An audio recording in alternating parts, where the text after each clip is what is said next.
þið sanngjarnt að konur þurfi oftast að fá hærri einkunn en karlar til að komast inn í góðan menntaskóla? Nei, það náttúrulega ekki sanngjarnt. Nei, ég finnst það ekki sanngjarnt. Nei, það ekki sanngjarnt. Og mér finnst það alls ekki sanngjarnt heldur. Nei, það staðreynd? Já, í sumum skólum. Já, nei, það alls ekki sanngjarnt.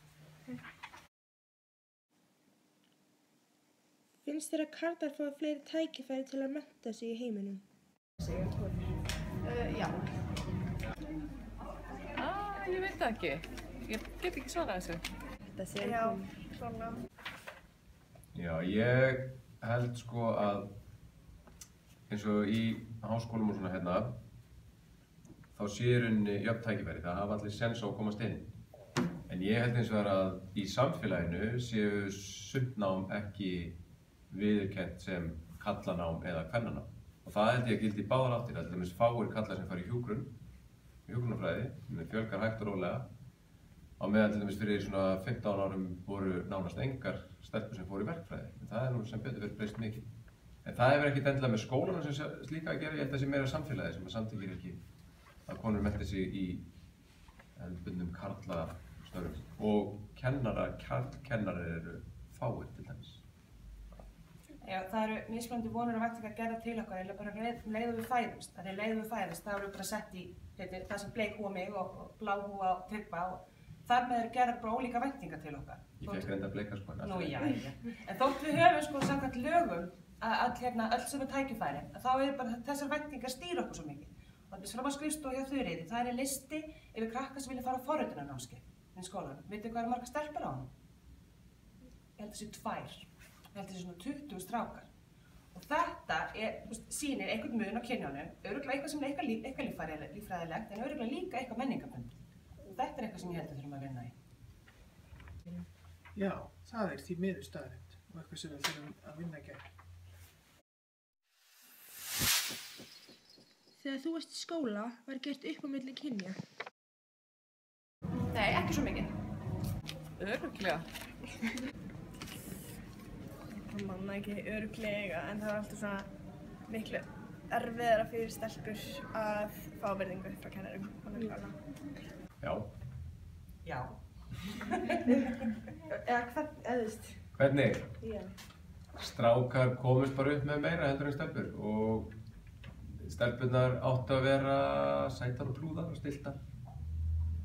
En margir strákar, það var svona viðurkenndar að þeir væru með læti og þeir stálu allir athyglinni og svona. Eða tók allir athyglinni. Það var svolítið reyna. Já, það var líka svolítið þannig í skólanum hjá mér.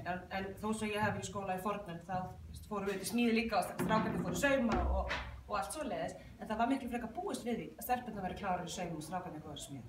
Já, það voru gerðar mismunandi kröfur til okkar sko. Í smíði áttu strákar að geta gert vel, en það var til dæmis ekki gerð krafa það að ég myndi prjóna heil, ég átti að prjóna vettlinga. Já. Og það var bara fínt að ég prjónaði grifflur sko, því ég komst ekki leið, Þú ert líka bara strákur.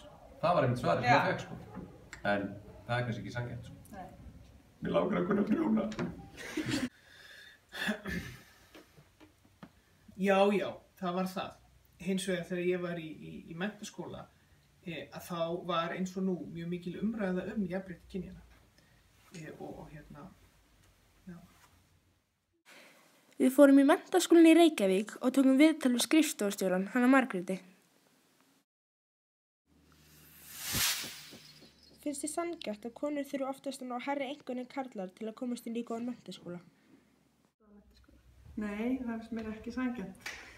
Mér finnst að það eigi að vera jafnrétti þar. Ég veit ekki til þess að stelpur þurfa að fá hærri einkunn til að komast inn í menntaskóla. Þurfa stelpur að fá hærri einkunn en strákar til að komast inn í MR? Nei, það er algjört jafnrétti. Það er raðað þannig inn þegar rektor og þeir sem að ráða hér, inntökunefnd, inntökustjórn, að þá er farið eftir árangri nemenda í 10. bekk. Alveg óháð búsetu og á óháð kyni. Er eitthvað sem er hægt núna en var ekki hægt þá sem þið hefði langað að mennta því? Ekki sem kemur svona fljótt, ekki sem kemur upp í hugan, en það er örugglega eitthvað sem er hægt núna en var ekki hægt þá. En það eru aðalega viðhorfin til kynja sem eru svo miklu betri núna. Það er svo miklu heilbrigðara, miklu meira jafnrétti núna heldur en var þá. Finnst þér að karlar fá fleiri tækifæri til að mennta sig í heiminum? Í heiminum er mjög erfitt fyrir mig að meta, en aukin menntun og atvinnuþátttaka kvenna skila sér ekki alltaf í launum. Því að eins og vitað er að það er til dæmis núna fleiri konur sem útskrifast úr háskólum á Íslandi heldur en karlmenn, og þetta er mjög mikil breyting sem hefur orðið núna á síðustu 20 árum, ég tala nú ekki síðustu 40 árum. Þegar ég var í menntaskóla þá var bara svona 1/4 til 1/3 stelpur í menntaskólanum í Reykjavík. Nú eru fleiri stelpur hér heldur en strákar. Þannig að það hefur breyst mjög mikið, en síðan er spurningin hvort að þetta skila sér síðan út á vinnumarkaðnum í jöfnum launum. Og það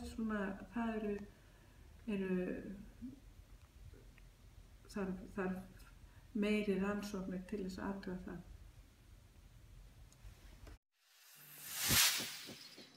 Finnst þér að það sé tekið meira mark á konum en körlum í skólum? Það er mjög erfitt að meta það, en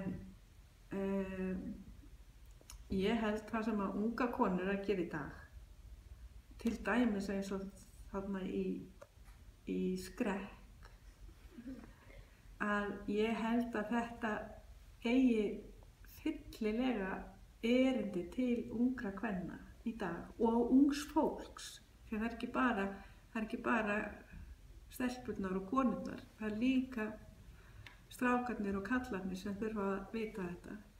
Og hvort það er tekið meira mark á strákum, það er bara, ég get sagt, ég held ekki, en maður heyrir samt stundum að stelpum finnst ekki að sé tekið mark á sér.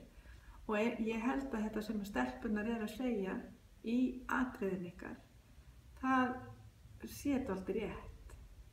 Að það eru gerðar öðruvísi kröfur til stelpna, til dæmis varðandi útlit, heldur en til stráka. Og hvernig þær klæða sig. Og þar að leiðandi kannski eru gerðar öðruvísi kröfur, en hvort það kennarar eru mjög meðvitaður það að það á að vera jafn mikið mark tekið á stelpum og strákum. Og ég held ekki til fullyrt að svo sé hér. Og núna taka stelpur þátt í Gettu betur. Stelpur taka þátt í stærðfræðikeppnum eða stærðfræðikeppni framhaldsskólana sem það hefur aukist þáttaka stelpna og kvenna í þessum keppnum.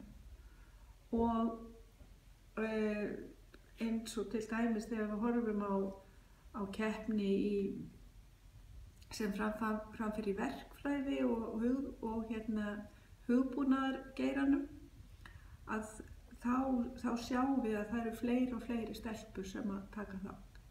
En það hefur verið dálítið tilhneiging stelpna að þó að þær séu duglegar, að þá eru þær svona tregar til að taka þátt í keppnum. Þannig að við þurfum að vera duglegar, þið þurfum að vera duglegar að taka þátt. Hefur þú orðið fyrir óréttlæti í námi vegna þess að þú ert kona?